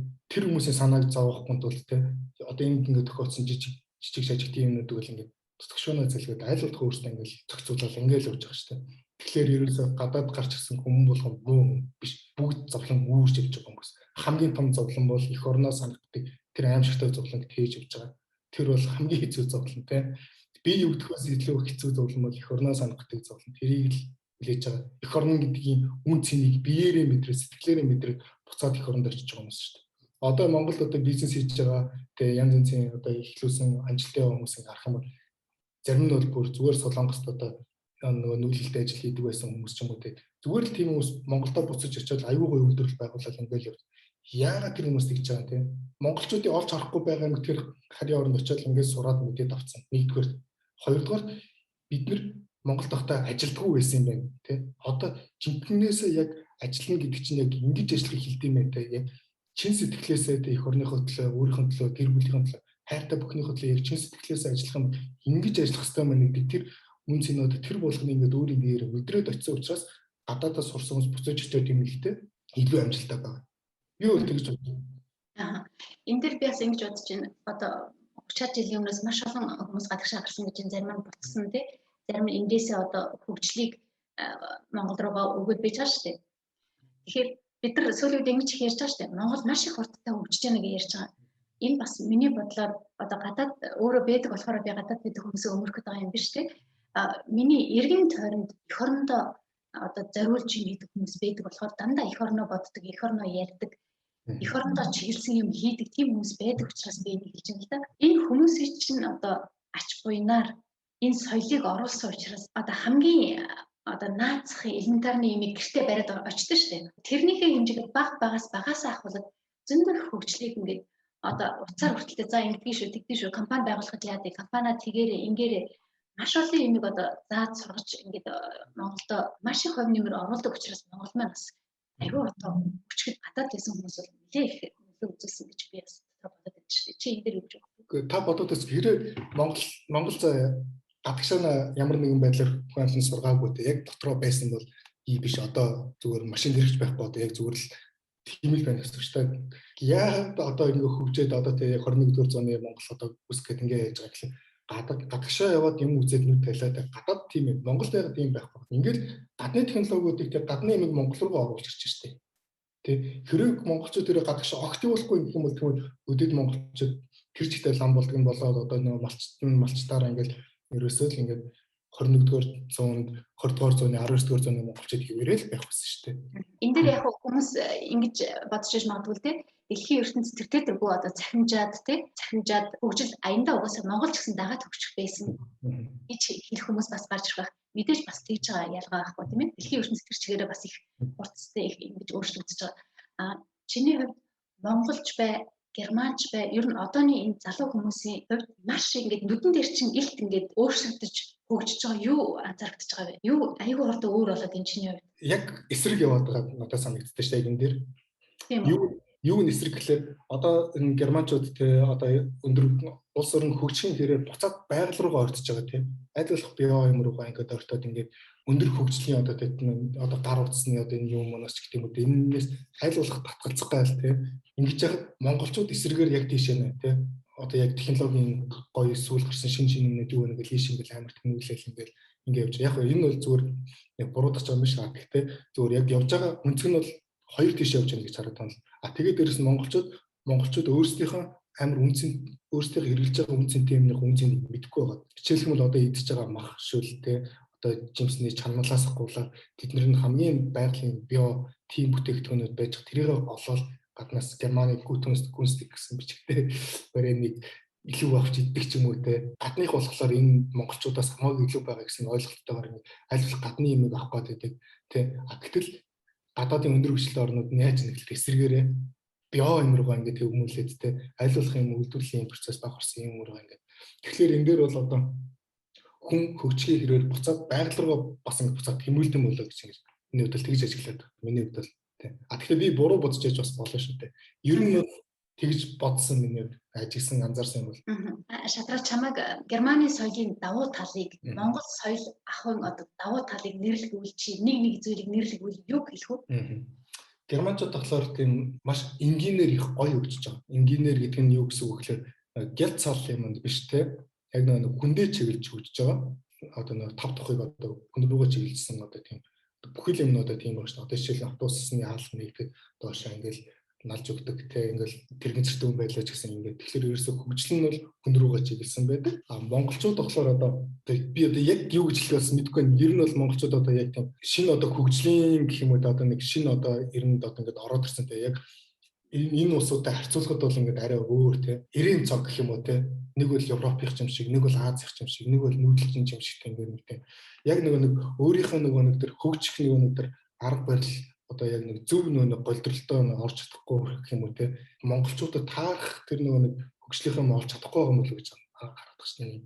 Гэхдээ яг хөгжиж जैन. Тэр бол угаасаа бидний нүдэн дээр байна. Гэхдээ хамгийн нэг одоо том алдаа гэх юм уу те. Миний хувьд зүгээр яг бодож байгаагаар зүгээр нэг гялт цал юм руу нэг жоохон тийм анхаарал тавиад байгаа юм л те. Хүн рүүгээ байж одоо сайн өндөр барилга байшин те. Гоё сайхан машин дээр хөт юу гэдэг те. Зүгээр л нэг тийм гоё харагдчих хэвээр хүний нүдэнд л гоё харагдах хэвээр гэсэн тэр нэг жоохон тийм юм руу л яваад байгаа юм л гэж анзаарэгддэг ш надаа. Тэгэхээр зүгээр хүндээ чиглэсэн хүн баян, иргэн баян байж л одоо тэр улсын ард иргэд ажирхалтай тэгжээж тэр улс одоо хөгжилтэй орно гэж хэлэх юм бол гэж боддог ш надад. Германд жишээлх юм бол нэг жоохон баян тансгаа гаднаа харуулдаг одоо гялцал юмар өөрийгөө одоо би гэдгийг харуулдаг хүнийг жоохон ингэж ярьдаг штеп. Өөрийнхөө хүн гэдгээрээ ч юм уу өөрийнхөө хийсэн бүтээснээрээ бусдад үнэлэгдэх айсан хүн өөрийгөө жоохон гялцал болгож үнэтэй машин унж одоо тэгж өөрийгөө одоо үнэлүүлдэг гэж жоохон ойлголттой явдаг хүмүүсээс ихэдэг те. Тэгээ бас ингэж ярьдаг штеп. Үнэхээр одоо хөрөнгө чинээтэй чинээлэг 100 хүн байлаа гэж чи 98 хүний нь бол бид гудамжинд явж явах танихгүй гэж бас ярьдаг штеп. Германы баян хүмүүсийг. Тэнд би бас нэг ортой. Би яг анх ирснийхээ дараа нэг жилийн дараа нэг герман найзтай болоод гэхдээ найзтай ч юм аа их нэртэй танилцаад ингээд нэлээд настай хүмүүс ахгүй нэг 50 гаруй насны ихтэй нөхөр хоёр. Тэгээ нөхөр нь шүүгчүүдийг Штутгартад тэгээ бид тэр өвлийнхээ амралтаар Штутгарт руу аялахаар болоо. Тэгээ нөгөө айлд очигээд нөгөө залуудаар очихоор бол. Тэгээд биш дотроо уцах. За өгөөл юу шүүгч чинь за ер нь нэлээд баян айгүй мундаг хүн байх тэгэл. Тэгээ бодоод тэгсэн чинь автобусны бодол дээрээс тосоод авсан чи би танайг бүр гайхаад амар хуучирсан костюм бичээг хүмүүсцэн. Тэгээ нэг тийм ингээд хинч харсан тэр хүнийг бол тийм шүүгч идэх гэж хэлэхээргүй бүр хуучирсан одоо баг 12 жил хүмүүсцэн шиг тийм бичээгтэй. Тэгээ машин дээр нь очисон чинь бүр дээр 90 донор салж унах гэж байгаа юм шиг тийм ойлбоо. Бүр амар бүр одоо монголоор бол баг ихсэр шиг үз тийм машин гэдэг. Би бүр гайхав чинь ямар сони. Бүтэн ажиллаа. За баг хаос моосынхан үлгсэж. Бүтэн зүгээр л энгийн 3 өрөө байр номнуудтай зүгээр л энгийн тийм байлсаг. Тэгээд их гайхсан байна. Чи ямар сони энэ бол үнэхээр баян үнэтэй тэгэл хаос моос ингээд бариулах гал ингэж байгаа гэсэн. Гэтэл одоо яагаад юм бэ? Тэгэл дараа нь ингээд бодлогоо ойлгож эхэлж байгаа юм. Хүн боловсроод ирэхээрээ те одоо мэдлэг боловсрол тэгээд ингээд боловсролын төвшин тэгээд юм үзээд ингээд эхлэхлээрээ бол энгийн болт юм байна те. Харин жоохон мэдлэг боловсрал ингэнтэй тэгээд одоо юмсаа үзээгүй одоо тийм хүмүүс жоохон бажаад эхлэхлээрээ тэгэхээр энэ гаднах байдал руу гарч эхэлдэг те. Тэгээд энэ дээр бол ингээд за германчуудын хувьд бол ийм ял Монголоос ялгаатай нь бол те.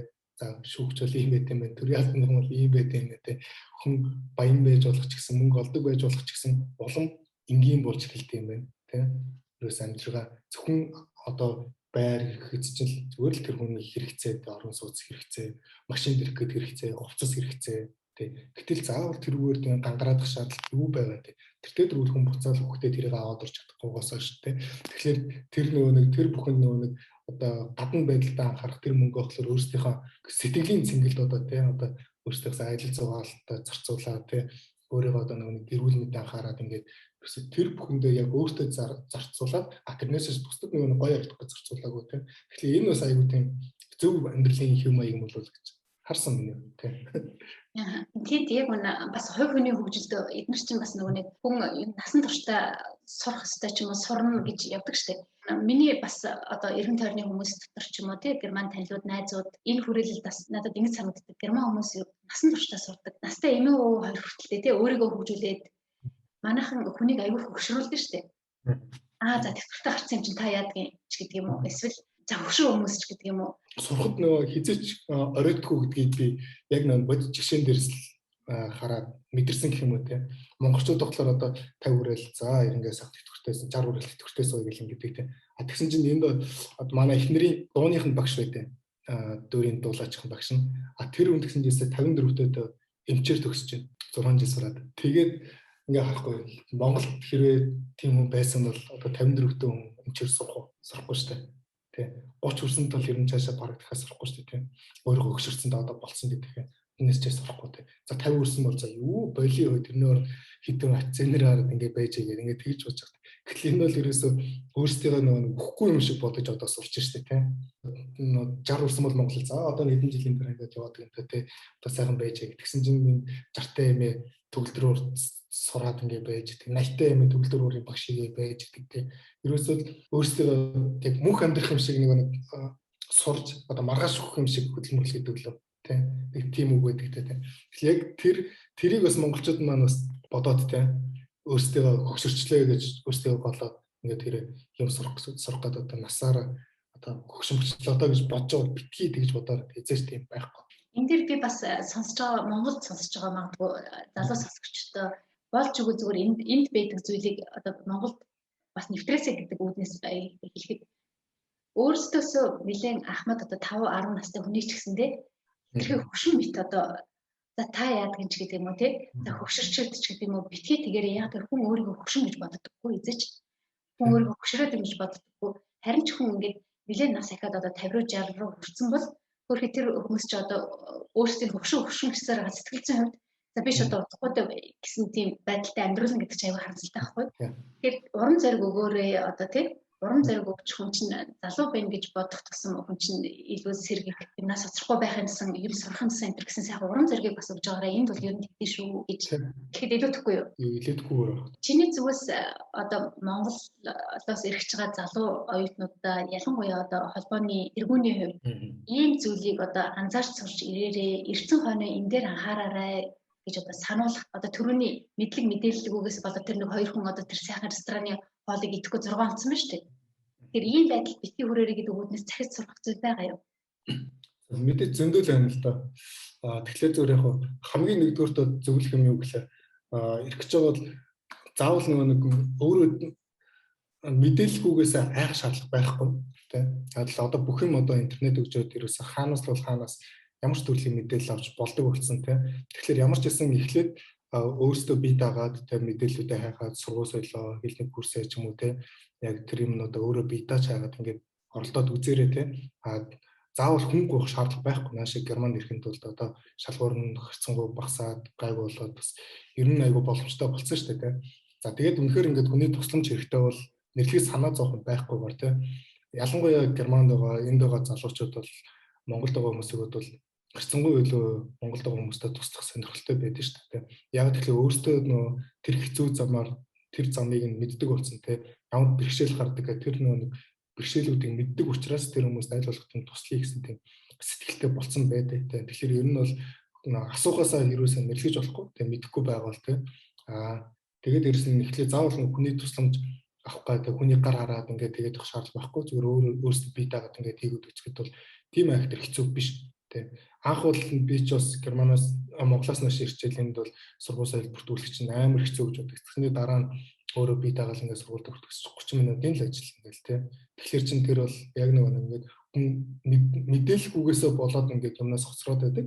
Тэгэхээр зүгээр мэдээлэлээ яг зөв газараас ингээд олж чадах юм бол тэгэх юм бол ерөөс аюу цаг хугацаа мөнгө төгрөгч юм. Тэгээд болж игэл Монголдо бас хэлээ сурчаад нааш ирэх юм бол бас эдийн засгийн хувьд бас арай илүү хэмнэлтэн бол өгч утсан шүү дээ. Тэнд чинь хэлний курсаас үнэтэй тэгээд дээрэс нь хэлний курсын оюутнуудаас ажил хийх бас хэцүү тийм бэрхшээлүүд байдаг учраас тэгэхээр бас болж игэл Монголдо хэлээ сайн сураад тэгээд дараа нь аль болох өөрсдөө бие дагаад тэр материалуудаа бүрдүүлээд ингээд юм судлаад ингээд ирэх юм. Тэгэх юм бол дараа Германд хурж ирсэн ч гэсэн өөрөө нөгөө нэг тэр бичгээр бүрдүүлэх тэр асуудлуудаа мэдчихэж байгаа учраас энд хурж ирээд нөгөө хүний царай алдахгүй. Аюу урд ингээд бүх юм зохицуулах сурчин. Тэгээд дээрэс нь яг хинч байхгүй юм шиг гав ганцаараа энд ирэх юм шиг тэгж төсөөлөөрэй те. Яг тэгэхээр ямар ч орчин өгтөж болно те. Ямар ч газар очиж болно. Нэг ч монголгүй газар очиж болно те. Ганцаардна, шанална те. Тийм юмнууд байна. Тэгэхээр бас сэтгэлийн бэлтгэлтэй байх хэрэгтэй. За гадаад орн байлаа гэдэг Герман гоё байлаа гэдэг тэгээ бүх юм бэлэн тийм биш те. Хэцүү юмнууд бол зөндөө байгаа. Тэгэхээр бас тэр болгон дээрээс нэг сэтгэл зүгээ сайн бэлдээрээ юу ч өгч болно шүү те. За баярлалаа. Маш үнэтэй сайхан зөвлөгөөнүүд байна. Ингээд ирэх байгаа залуучууд анхаарал тавьсан байхад ер нь юм сонссон байхад илүүдэхгүй шүү дээ тийм ээ. Германд хамгийн одоо энэ 7 жил энэ ямар сайхан хүн бэ? Эх орны минь нэрийг ийм сайхан өндөр дөргөд явж байгаа ч юм уу гэж бахархчихсан нэг хүнтэй таарч ив. Тэр хүн ямар хүн байсан? Тийм хүмүүс зөндөө байгаа шүү дээ. Хамгийн чиний сэтгэлд үлдсэн. Үнэхээр тэр хүнээр би бахархсан гэсэн тийм сайхан жишээ байна уу? Нэртэй үстэй бас хэлж болно. Тэгээ манай нөө Чука ах шүү дээ. Эрдэнэчулан. Модны Чука. Тэгээ модны Чука тэгээ хүмүүс бол тэгж танигдсан. Тэр үнтэй би анх уулзахдаа яасан гэхээр Монгол мод тарж байгаа гэдэг. Тэгээд Баянзүрх хайрхан дээр нь хотын носоос тавьж байгаа. Тэгэхэд би болохоор өөрөө бас нэг тэрчлэр юм хийсэн учраас би туслая гэдэг. За тэгээ яг Дрессен би тэгэхэд амьдарч байсан. Тэгээд Берлинд анх очиж уулзаад. Тэгээ хамгийн анх Чуках надаас юу гэж асуусан гэж би тэр их бас хөвчлээ. Би их нэртэй байцаахгүй тэгээ тэгсэн чинь Чуках уулзаа сайн байна уу гэж тэгэл. Нэг хэсэг зур жоохон чимээг гэжсэн. Минь чи дэлхийн 2 дугаар дайн юунаас олж үлснийг мэдэх үү гэж асуусан. Тэгэл би бүр гайхаад чад. Юу тай багтаа гэж бодсон уу? Шокнд ороод ингээд чи одоо яагаад хамгийн анх танилцсан үнтэйгээ мэдлжингүүтэй шууд тийм асууж байгаа юм бол ингээд. Тэгээс үлдээ ярилцаад ингээд тэр үнтэй танилцаад Чукахтай танилцаад ингээд гисэн. Тэр хүн ямар мундаг сэтгэлтэй хүн бэ те. Яагаад тэгэхээр энд одоо 20 гаруй жил амьдарч байгаа. Гэтэл тэр хүн сүүлийн 10 гаруй жил 11 жил шууд одоо Баянзүрх хайрхан одоо модын дайраад одоо улаан модныхан модын дайраад галцсан бол хайцсан. Тэр хайрхныг буцаад моджуулах гад. Тэгээд тэрнийх нь хамгийн том надад таалагддаг зан чанар нь үгээр Монгол хүмүүс монголчуудаа дэмжээсэй те монголчууд хоорондоо эвтэй байгаасай те тэрийг ерөөсө хүн болгонд ингээд одоо ойлгох гэж явдаг те тэр хүн бол ингээд ойлгох хүн байна ойлгохгүй хүн байна те гэтэл Чукахын хамгийн гол нэг цаад эцсийн зорилго юу гэхээр монголчуудаа хөгжүүлэх хэрэгтэй те монголчуудаа дэмжих хэрэгтэй гэдэг. Та одоо Чукахтай уулзсан бол хараарай. Чукахт гадаадын нэг ширхэг юм байхгүй. Өмсөн гутлаас юунаас болоод бүх юм нь монгол ерөөсө бам монголчуудаа дэмждэг. Хэдийгээр дэмждэг хүн биш үү? Тэгээд ерөөсөө бид нар монголчууд ингээ хоорондоо эвлэлтэй нэгдээд ингээ энийгээ тэмцэхэд бид нар юу ч хийж чадна гэдэг. Тэр ойлголтыг ингээ хүмүүст ингээ түгээх гэж зөвөр ганцаараа тэмцэж яваа дайчин гэж л биелэндээ. Миний хувьд бол Чукахаараа л их бахархтай юм байна. За бид ингээд өнөөдөр маш сонирхолтой зочинтой нэлээд удаа ярилцж байна. Бас нэг чухал Монголын залуучуудын холбооны Герман дахь салбар зөвлөлийн тэргүүн гэдэг чинь бас нэг Монгол улс эх орноо төлөөлөж явж байгаа гэсэн үг шүү дээ. Бас жишээ нь хувь хүн биш. Эх орноо төлөөлж, эх орны нэр гарна. Тэгэхээр нэлээд өндөр хариуцлагатай байдаг байх. Ер нь танай зөвлөлч одоо юунд одоо зорж ажилладгийг, зорилго нь юу байдгийг, ямар ажлуудыг хийж гин. За манайх холбооны хувьд бол яг нэг статусных одоо яг нэг аль биесний нэршлийн хувьд бол юу гэхээр холбооны бүгд найрамд Герман улс дахь Монголын залуучууд холбооны салбар зөвлөгч гэж байна. Энэ маань болохоор Монголд байгаа Монголын залуучууд холбооны тэр том байгууллага нэг одоо мөчр гэж хэлж ойлгож болно. Тэгэхээр ер нь бол одоо Монголын залуучдын хамгийн том байгууллагын нэг салбар манай Германд байна. За тэгэхээр бидний хамгийн гол зорилго маань юу гэхээр одоо гадаад одоо ялангуяа Германд одоо сурч ажиллаж амьдарч байгаа залуучуудыг хооронд нь нэгтгэх. Тэгээд одоо Монгол эх орондоо одоо хийх одоо буцааж одоо ажлын байртай нь олбох ч юм уу. За эсвэл одоо яг нэг Монгол залуучуудын төлөө одоо сайн дурын ажилд оролцохтой одоо бид нар одоо өөрсдийн төлөө юу хийж болох юм те залуучууд нийлээд яг юу хийж болох юм те өөрсдийн ажлын цагаас гадна одоо чөлөөт цагаараа ингээд одоо нийтийн төлөө юу хийж болох юм тэр нь одоо чиглэсэн. Тэгэхээр ерөөсөө залуучууд хоорондоо нийлээд ингээд нийгмийн сайн сайхны төлөө за тэг ялангуяа Германд сурч байгаа Европын холбооны улсууд сурч байгаа одоо энэ залуучууд руу чиглэсэн үйл ажиллагаануудыг хийх зорилготой байна. Тэгээ ер нь бол бид нар одоо яг манай байгууллагадаа 2 жил гарны хугацаа 2 жил 3 сарын хугацаа өнгөрч байгаа. Тэгэхээр энэ хооронд бол бас нэлээд ажлуудаас ингээ хийгээд за тэгээд тэдгээрийн одоо хамгийн том ажил маань болохоор юу гэхээр бид нар залуучуудын оюуныг дэмжсэн тим ажлыг айлуулах төлөвлөгөө хийх зорддог. Тэрний хамгийн том жишээ нь Монгол Улсын ерөнхийлөгчийн нивэлдээр Монгол Улсын хөгжлийн гарц шийдэл гэдэг тийм эрдэмчлэгийн баг хурлыг өнгөрсөн жил 2 сар зохион байгуулсан. За тэгээд тэнд бол одоо энэ тгчээр одоо Германы Ханс Цайтын сан за тэгээ Монголоос л одоо үйлсийн зам тэгэл одоо үндэсний эдлвэз гэх мэт маш олон тийм ивент гэх байгууллагуудтай дээрэс нь Монголын засгийн газраас одоо гадаад явдлын яам тэгээд одоо Герман дахь одоо элчин сайдын яам гэх мэт тэр юм байгууллагууд хамтраад тийм маш том арга хэмжээ зохион байгуулсан. За тэгээд тэрнээс гадна одоо залуучуудын уулзалт одоо спорт арга хэмжээ гэх мэт одоо хоорондоо одоо Герман өнцөг болон бүр сурч байгаа залуучууд хоорондоо танилцаад тэгээд адилхан мэргэжлэр сурч байгаа хүмүүс хоорондоо мэдлэг одоо юунуудаас солилцоо, туршлагаа солилцоо, тэгээд сайн танилцаад өөрсдийнхөө танилын цар үрээгээ одоо нэгдүгээрт одоо ихсэж байна тийм. За тэгээд дээрэс нь нийлээд бүгдээрээ сайхан нийтийн одоо өөрсдийн төлөө тэгээд залуучдын төлөө тийм нэгдсэн тийм арга хэмжээний зохиож байгаа. За одоо бидний хувьд яг нэлээд онцлогтой л байна л би өнгөрсөн жилийн 5 сараас гуулаад яг салбар зөвлөлийн тэргүүний ажлыг хүлээж аваад тэгээ одоо яг жил болох гэж байна. Тэгэхээр энэ хугацаа авахлаар ер нь коронавигийн байдлаас болоод хөвчлэн одоо олондоороо нийлэх одоо тиймэрхүү арга хэмжээнүүд бол маш харьцангуй тийм хэцүү байсан шүү дээ. Тэгэхээр одоо дараа жил 2022 онд одоо бас арай гайгүй болох байлгүй гэдэг бид нар нэг маш том ажил төлөвлөсөн гэж байна. Тэр маань юу гэхээр одоо нэг эрдэмтлийн баг хурлаа.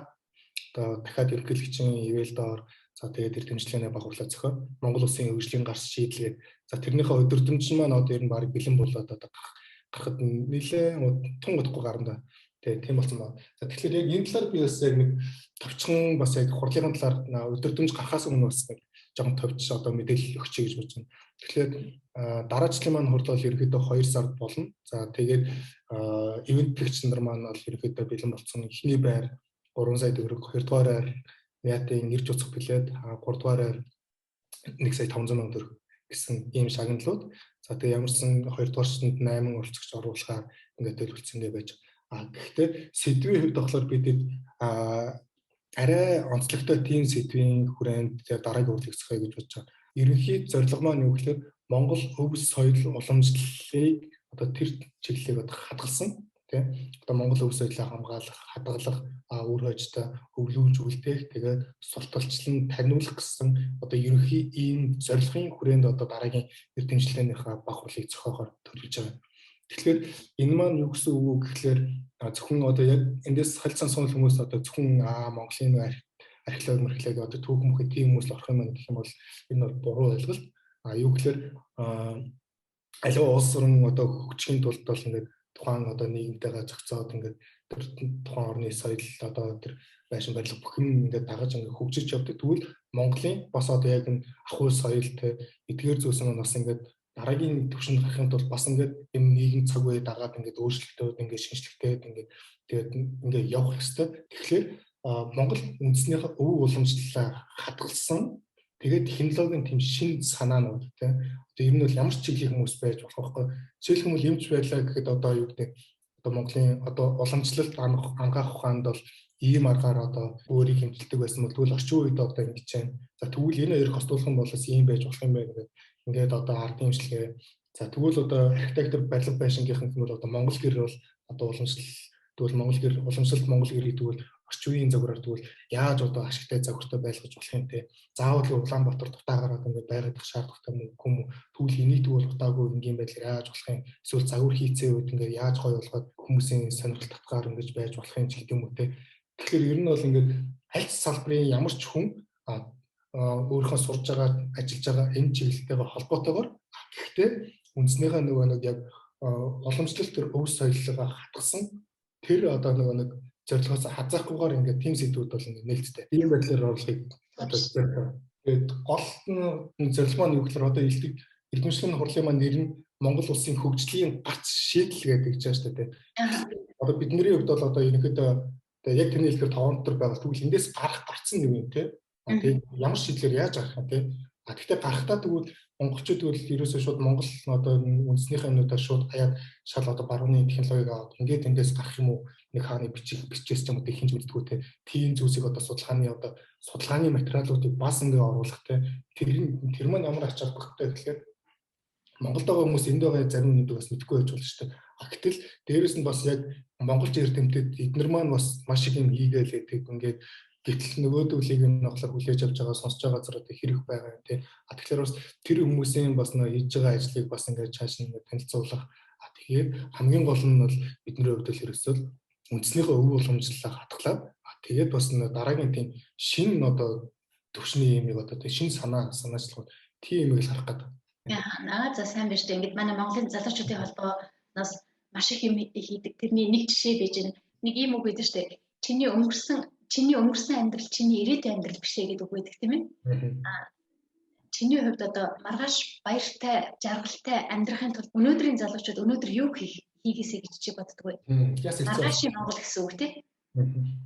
Одоо байгаа өөрт олдсож байгаа цаг цаваа те өөрийгөө хөгжүүлэхэд те оюунда хамгийн нэгдүгээр ямар хүмүүс одоо дараа маргаашийн Монголыг бүтээх үү гэх юм бол ер нь бол оюунлаг боловсралтай мэдлэг чадвартай тийм залуучууд Монголын ирээдүйг авч явна гэж боддог. Тэгэхээр ер нь бол одоо байгаа энэ цаг зав бол дэмий юм битгий зарцуулаарай те аль болох өөрийгөө хөгжүүлээд те олдсож байгаа цаг хугацаа тэр болгоныгоо өөрийнхөө хөгжилд оюун бодолтой өөрийнхөө боловсрал зарцуулаасаа те тэгсэн цагт бол яг өнөөдөр залуу хүмүүс мөнгөгүй байж болно байр савгүй машин дэргүй байж болно те тэгвэл боловсралтай болсон байх юм бол тэр бүхэн буцаад аяндаа тэр бүхнийг дагаад ингээ бүрээд ирэх учраас тэгэхээр одоо олж байгаа цаг хугацаагаа өөрийнхөө боловсралд зарцуулаасаа л гэж тэгж л үсгэн. За баярлалаа маш сайхан одоо хүсэл байна. Тэгээд шатраада маш их баярлалаа. Одоо элен далангуу өөрийнхөө бодож явдаг зүйлийг манай сонсогчтой хуваалцаж одоо надад маш сайхан дэлгэрэнгүй сонирхолтой ярьсан. Шатраада маш их баярлалаа. Тэгээд чиний зүгээс аав ээжтэйгээ хэрэг ойрхон хугацаар ярьдгүү гэрээ ойрт хэр санаж байна. Одоо коронавигоос болоод бид нар чи 2 жил Монгол руу явж ирсэн ба шүү дээ.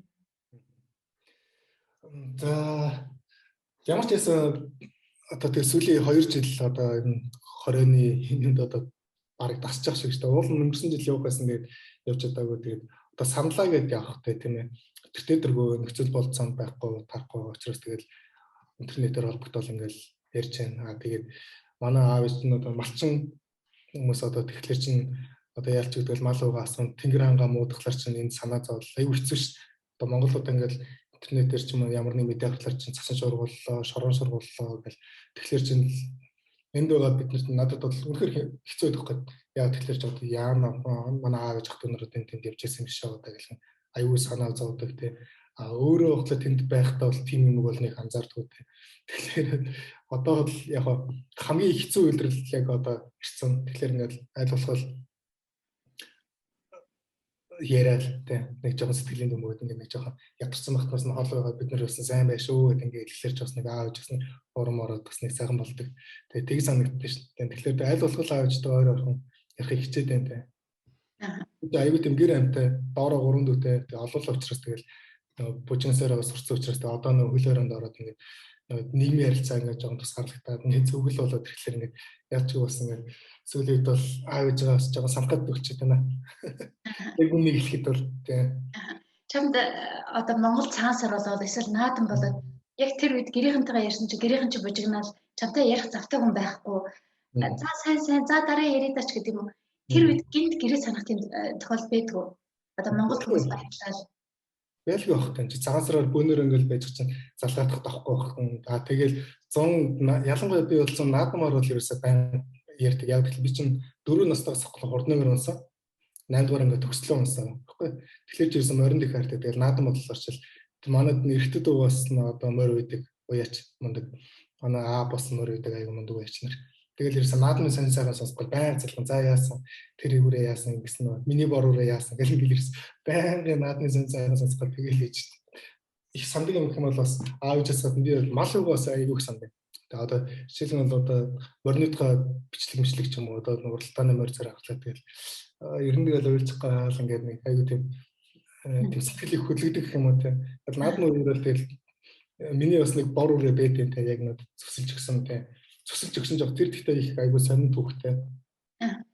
Надад нэг тийм хүн чамд тийм хурдан мөр бэлгэлнэ гэдэг. Тэгсэн тэр нь бол чамд тийм бор алсан хүлэг заяана гэж хэлжээсэ. Айгуу олон жилийн өмнө. Тэгсэн чинь тэр нь биелэлээ олоод тэгсэн чинь 4 жилийн дараа яг манай бор алсан унах төрөөд тэгээд тэрийг нь би өөртөө авчихсан. Тэрийг би яг аав дүүртээ байн хэлдэг гэсэн юм байна. Тэгэл за бор алсан хатууд ирэх юм бол тэр минийх шүү гэл. Өмнө манайд ерөөсөө огт тийм бор алцаад өдөрч байгаа гэсэн чинь ганц удаад өрсөн тэрийг нь би зөвсөлж авсан юм бэ. Аюу хурдан мөр. Тэгээ тэрийг байн гасан. За яасан миний аль зүрээ яаж хэлээ. Заримдаа ингээл Монголыг сонирхлоор ч ингээл яаж ч болохгүй ингээд яваад очие ихлэр чинь ямар ирээнд байгаа биш, ямар хөдөө явж байгаа биш те хол байдаг ингээл тэгэхээр чинь. За тэгээд ямар ч байсан ийм сайхан одоо залуутай бүгдээрээ өнөөдөр ярилцлаа. Ингээд Монголын маань хөдөөнөөс ирсэн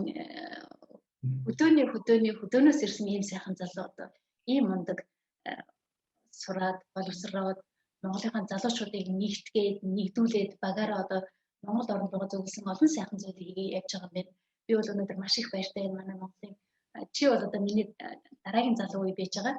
Тэгэхээр биднээс одоо өөрийнх нь дээдлийн үеийнхэн хүмүүсээс юу хүсдэг вэ? Одоо бидрийг яагасаа гэж боддгоо. Бид нар бас эх орныхоо хөгжилд одоо ах хичээгээ юу хийгээсэй гэж боддгоо. Энэ одоо гадаад энэ тэмдгүү Солонгос, Япон, Америк, Герман хаас айгу тарцсан энэ ах хч нараас одоо юу хүсэж байна? Миний хувьд бол нэг л юм хүсдэг. Юу гэхээр урам авахыг хүсдэг. Тэгээ тэрнээс мөнгө төгрөсгөө, ажил өсгөө, янз бүрийн одоо шагнал урамшуул өсгөө, сайхан урмын үгээр тэтгэж байгаараа тий. Сайхан залуу хүнд ерөөсөө урмын үгнээс илүү тийм үнцэнтэй юм байхгүй. Бусдыг нь бүгдээр өөртөө хийж чадах учраас тий. Ирч хүч байна, уран зориг байна тий. Ганцхан зөвхөн урмаар устаадахад залуу аяанда босоод ирнэ тий. Тэгэхээр миний хувьд бол Ахмад одоо дээдлийн үеийн хүмүүстэй хэлэхэд бол тий залуучуудаа битгий тэгж нь одоо нэг алдаа гарахт нь дэвслээд тэ янз янзаар ингээд бүтгүү өрөнд удаа тэгж байгаараа ямар ч залуу хүн алддаг энддэг хондог тэ угаасаа бүх хүмүүс л угаасаа тэр замаар туулж тэгж амьддаг. Тэгэхээр зүгээр алдаан дээр нь дэвслэхгүй шарна алдаагийн залруулж идэг. Тэгээд дээрэс нь урмаар тэтгэж байгаарай л гэж хэлэх миний юмд бол. Би бол тийм л зүсэгтэн дээд ах эгч нараас өснө өөр юм болов угаасаа өсөхгүй. Тэгээд одоо харийн нутагт татсан бүлэг мөр хүртэлтэй их орноо зориод гүгээ явсан түүх байдаг. Тэгэхээр харь улсад сурж байгаа, суралцж байгаа олон монгол хүмүүс манаас хэдэн нэг цагт Монголдо буцнах сурсан, мэдсэн, чадсан юмараа Монгол их орныхоо хөгжилд одоо ч гэсэн одоо хувь нэмрээ оруулаад явж байгаа. Очоод ч улам их оруулах болно гэдэгт би маш их итгэж найдаж явж байгаа. Ингээд өөрт нь зөндөх амжилт хүсье. Шатраадаа маш их баярлалаа. Их сайхан ярьцлага өгсөн. Баярлалаа. Миний хувьд бас их маш их баяртай байна. Яагаад тэгэхээр энэ подкастт ороод өмнө нь одоо ямар нэгэн байдлаар олон нийтэд одоо ярьцлага өгөхдөө л ингэж нээлттэй зөвхөн нөгөө ажил төрөл одоо хийж байгаа мал ярьж байснаас биш яг нэг мөнх шатар гэдэг үднээс ярилцах боломж олгосон би бол өөр хувьд бол бас маш их баяртай. Тэгээд бас таны дараагийнх нь ажилд нь амжилт хүсье. Тэгээд амьдралд нь над жаргал эргүүлэх хамгийн сайн сайхныг хүсье. Гол нь эрүүл байгаарай те. Эрүүл хүн угаасаа бүхнийг хийж чадна. Тэгэхээр танд хамгийн нэгдүгээр эрүүл энгийг хүсье. Тэгээд таны подкастыг олон хүмүүс сонсоод тэгээд өөрсдийнхөө амьдралд хэрэгжүүлээд тэгээд хэрэгтэй зүйлсээ сонсож аваад мэдээд ингээд нэг ч гэсэн монгол хүний ирээдүйг өөрчлөхөд тус болоосай гэдгийг чин сэтгэлээс өсгөх юм да. За баярлалаа. Энэ бас манай подкастын маш одоо чухал зорилгын нэг нь. Тэгээд чатраадаа маш их баярлалаа. За баяртай сонсогчдоо. Ялангуяа тийм морины тухай ингээд бичлэг үзээл ингээд тэгэхээр ялч үйлчих гал. Тэгээд ихнэр мөхнөр байх юм бол тийм бол ойлгохгүй шүү дээ. Ганцаараа өдөр байх юм бол тийм бол ингээд харахлаар нэг жоох эвгүй тий. Морхон нутгадаа үеж явна.